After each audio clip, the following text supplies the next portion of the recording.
One Question is designed to give subscribers valuable insights on how executive leaders in college athletics think about key issues on their respective campuses, in their departments, or within their leagues and conferences.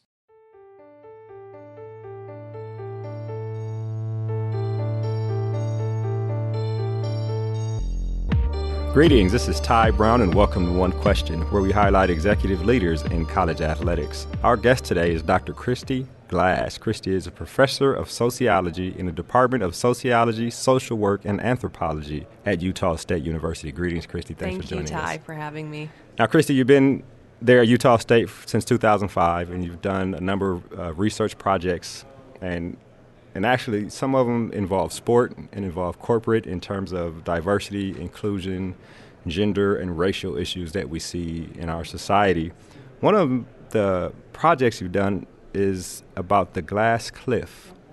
Can you talk to us a little bit about what that means and the research you've done that ties to college athletics? Sure. We wanted to understand, we know there are a lot of barriers to women and people of color achieving top leadership positions, but we wanted to understand under what conditions can those barriers be overcome? Under what conditions are women and people of color put in top leadership roles? And so we analyzed this over time. We analyzed 30 years of the appointment of head coaches in the NCAA Division I men's basketball, and we analyzed the appointment of CEOs in the Fortune 500 over a 15-year period. And what we found was that black coaches, minority CEOs, and women CEOs were much more likely than white men to be appointed during times of crisis or when their organizations were at risk to fail. This is a phenomenon known as the glass cliff because it's kind of an invisible set of challenges that sets women and minority leaders up to fail. They're appointed during times of crisis. They're expected to dig their companies or their organizations out of crisis. And if they're not able to do that in a really short time, we find they're replaced by white men, a phenomenon we term the savior effect. In other words, you're given this one high-risk chance to prove yourself. And if you can't do that really quickly, we're gonna blame you for the crisis, and then we're gonna replace you. That study is interesting. In terms of coaches, I worked for a long time with the American Football Coaches Association, and when you talk about black coaches and an opportunity comes, and you're weighing whether or not to take the opportunity, there are a number of different factors. You're like, well, this is an opportunity, head coaching opportunity to take, especially if it's at the FBS level. Absolutely. But then you're also thinking, they may be in a bad state now, and that's where your ego kicks in. Yeah. Like, you know what, I think I can fix this problem here. But what you're saying is, you're going into a losing situation, and if you lose, I know specific football, and your research may show in terms of basketball, that may have been your only shot at a head coaching position. That's right. It's very interesting. Yeah, we're asked, so why would individuals accept these offers? And I think you nailed it, Ty. The fear for women and people of color is another opportunity like this might not come along. This may be my one shot to prove what I'm capable of. And whereas white coaches or white executives may have the luxury of turning these high-risk crisis jobs down. But what's really interesting about our research is that for those folks who do make it to the top, including in glass cliff situations, they're often highly skilled and prepared to actually do the job and to do the job well. So we've been pretty amazed at the ability of individuals to come into those situations. And those situations, when you come into a losing team or when you come into an organization in crisis, that only increases the visibility, the scrutiny, the performance pressure that you face. And we've been amazed at how skilled many of these glass cliff leaders have been in actually successfully navigating their organization out of crisis. And to me, this speaks to the fact that these individuals, maybe crisis is the silver lining of the glass cliff, is that it actually gives these extremely talented leaders an opportunity to prove what they can do. Right, to show off the talents they do have, right? Now, we're here at the 2019 Sloan Sports Analytics Conference, and you just gave a presentation.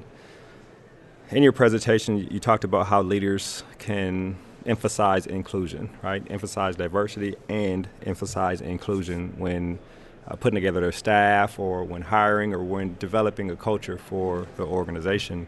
I wonder, does some of your research give recommendations for how leaders can do that, and some of the things you talked about there in your presentation? Yeah, for me, the fundamental question is about talent. How can organizations be making sure that the most talented individuals, regardless of race or gender, are rising to the top? Our organizations are better when talented people don't face barriers to mobility.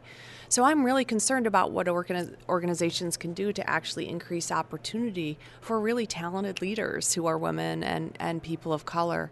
And a couple of the strategies are, make sure that you're relying on objective evaluation criteria. Too often in our organizations, we're going with our gut. We're going, just kind of an abstract, subjective notion of fit, or we're just relying on people within our own networks to recommend candidates for a job opening. And what we do when we do those, and when we don't rely on objective criteria, is we're systematically cutting out or disadvantaging some people who could be really transformative in growing our organization. So start with, making sure that when you're recruiting and evaluating, promoting people, you're using objective, rigorous evaluation criteria, and you're applying the same criteria to all your candidates. The other thing is, one thing that really is known to really change organizations is being transparent about where you're at. So looking at where you are in terms of recruitment, hiring, and promotion, identifying those areas where you could be doing a better job, create a timeline, be transparent with others in your organization about what your priorities are, make a timeline, and make sure people are accountable for actually, having success within the timeline. Now, I've talked to a lot of athletic directors and a lot of leaders, and they talk about hiring for culture or hiring to fit. And one of the things you mentioned up there was don't hire to fit. Or if you do, make sure you define what fit is. Can you talk a little bit about that? Sure. We all trust our gut. The problem is when we all trust our gut, we tend to make mistakes. We tend to make errors. We tend to see the world through our own assumptions and biases and stereotypes.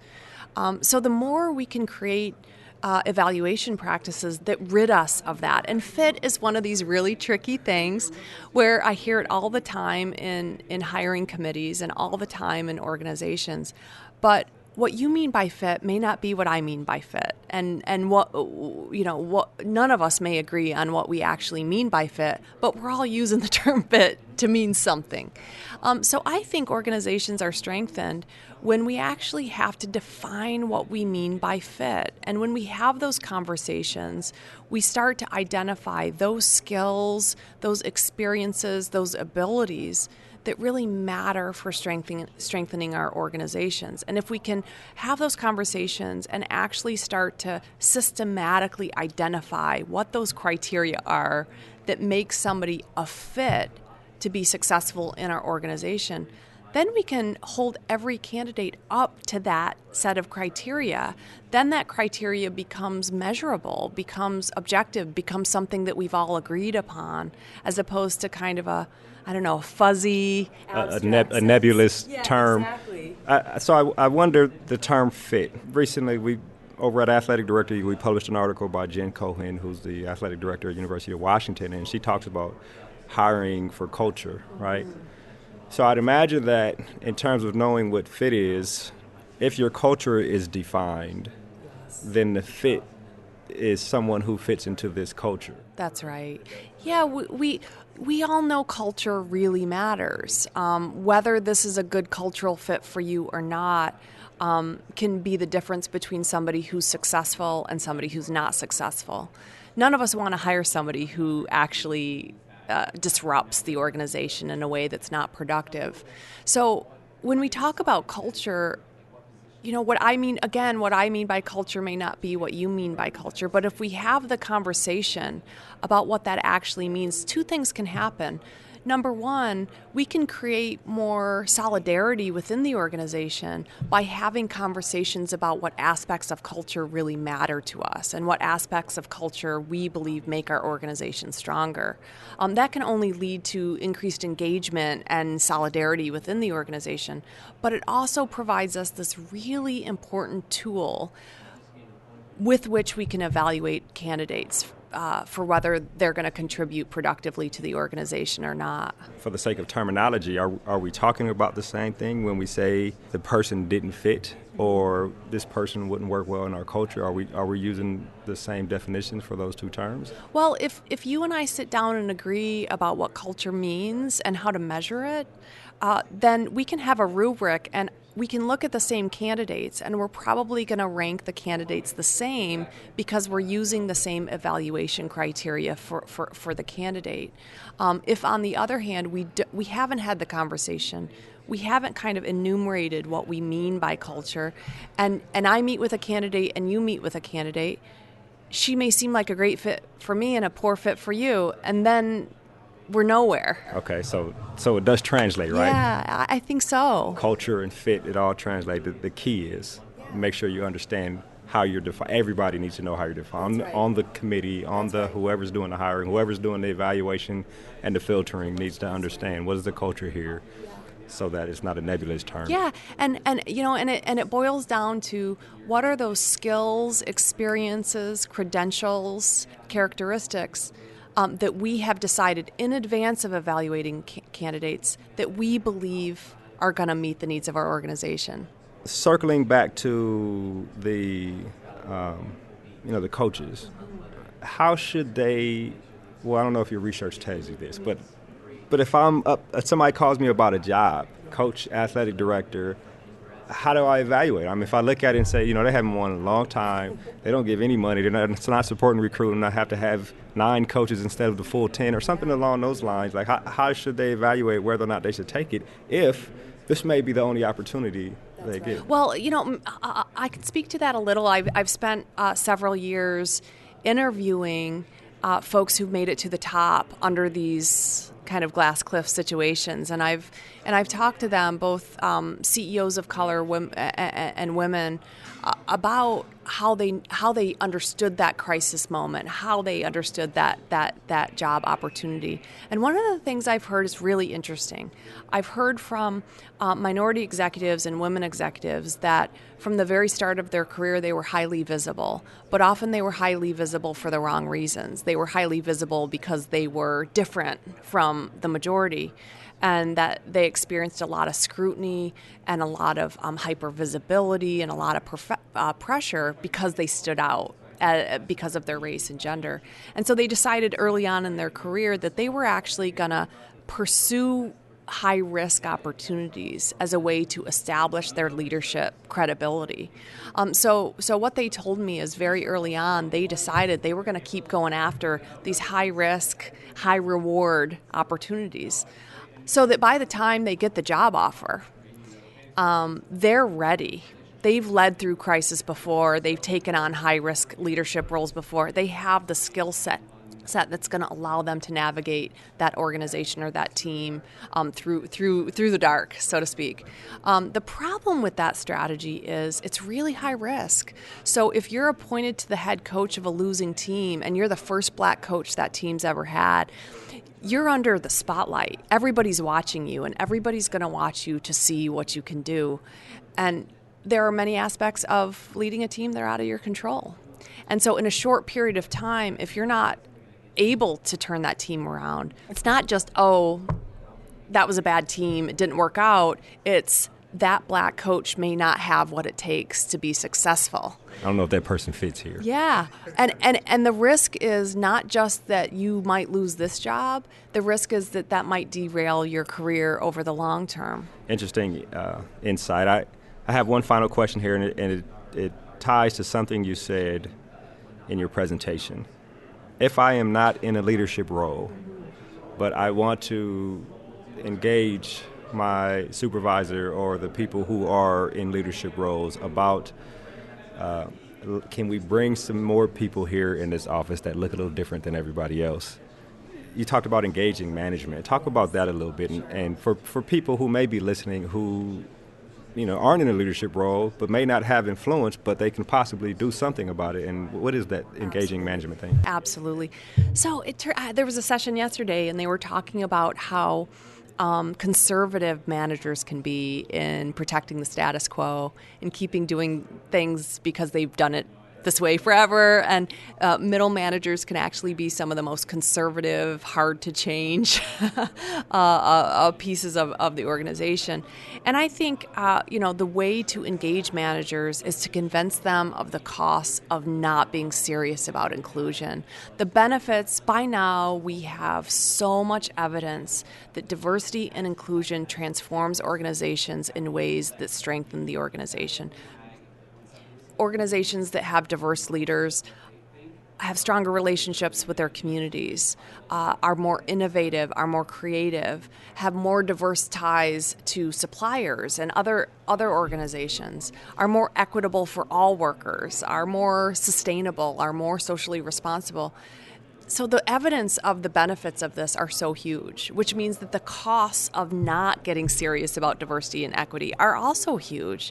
So I think one of the ways to motivate managers is making sure they know what's at stake, making sure they know that to achieve their goals, they are not just limited, but actually significantly handicapped when it comes to actually moving their organizations forward, unless they can guarantee that they're recruiting, hiring, and promoting the most talented individuals. And the only way to guarantee that is to be really serious about diversity and inclusion. So how do you suggest engaging them? Yeah. Let me take that question a little deeper. If we are in an organization that is successful, right, and may lack diversity, or even if they are diverse, they don't include the inclusion part in terms of making decisions and having influence within the organization. How do you engage a manager if you're a leader or if you're someone who is supervised by this manager about the benefits of diversity if their retort could be, we're very successful now? We don't need it. Exactly. So talk to me about that. So I have a couple strategies, and this is something that I've been trying to do at my own university. Tell your managers what your competitors are doing. One of the strongest motivators for change is copying the best practices of your competitors. Absolutely. So do a little legwork and find out what some of your competitors are doing and say, hey, look what they're doing. If we could do this, we could be moving ahead. So constantly making your managers aware of not just what your competitors in your immediate environment are, but also other highly visible, successful organizations. So if you're in college football, talk about what the Spurs are doing. Right? Talk about what Nike's doing, right? Be bringing those resources to your management, because most of the time managers are like the rest of us. They've got, they're just looking at the thing right in front of them. And if you're bringing strategies, best practices, ideas, comparing yourself to their competitors, you're doing them a favor because you're actually handing them strategies and tools so they don't have to be doing that research themselves. It's not just lip service, right? That's right. And let them know what we now know about what the best organizations are doing. So even if you're successful now, imagine where we could be if we were serious about diversity. Imagine where we could be not just now in the short term, but in the medium and long term, if we had a truly diverse leadership structure and we had the benefit of all of those perspectives, we were bringing all of those perspectives to bear on facing the challenges that we have. And let's not be content with where we are today, right? Yeah. Exactly. Well, Christy, this has been an excellent conversation. I really appreciate you joining us here on One Question. Thank you so much, Ty. That was Dr. Christy Glass. She's a professor of sociology at Utah State University. And of course, this is Ty Brown with One Question. And keep in mind, the role of a leader is to create and maintain an environment that people want to be a part of. And as always, be better tomorrow than you are today.